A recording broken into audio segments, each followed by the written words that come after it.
In today's episode, we are going to be looking at the disastrous Air India Indian Airlines merger that had a butterfly effect that arguably led to its financial situation today. In 2007, Air India merged with Indian Airlines under the name Air India Limited and also took delivery of its first Boeing 777 aircraft. The same year, it also got an invitation to join Star Alliance, the world's largest airline alliance. In the financial year 2006-7, the combined losses of both Air India and Indian Airlines was around 7.7 billion INR, but after the merger, that amount went to 72 billion INR. Air India had to sell many old aircraft to finance its debt, but it only got worse.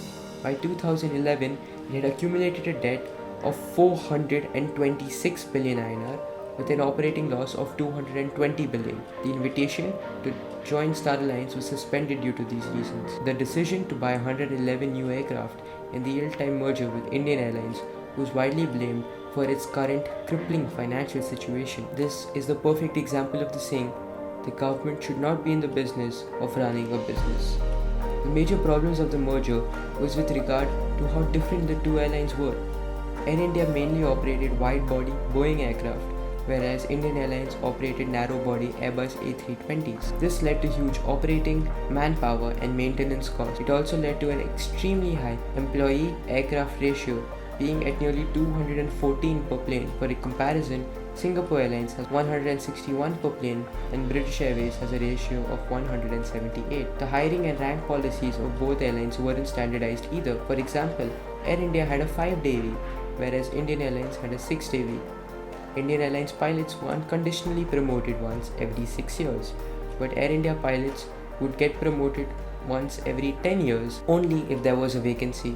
Moreover, Air India recklessly spent 40,000 crores on loans for airline purchase in the same time period as well, worsening the financial situation. During this time, with the government removing its restrictions, the airline industry started getting fierce competition from new airlines on the market, such as Modi Luft, which is now SpiceJet, Kingfisher Airlines, Deccan Airlines, and many more.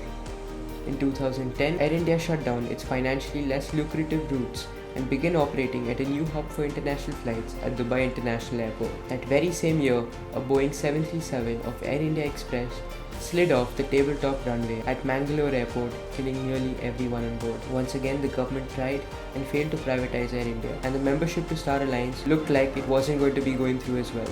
To see how these situations turned out, tune in for the later episodes coming in the following week. After a period filled with losses estimated to be nearly 7,000 crore rupees, Air India's situation looked bleak. 2013, however, seemed to be a little better as Air India cleared a part of its dues by selling and leasing back its newly acquired Boeing 787 Dreamliner. For the first time in 6 years, it showed a positive growth and managed to increase its operating revenue by 20%. During this uncertain financial period, privatization was seen to be the only savior for Air India. Thank you so much for watching. That's it for this episode.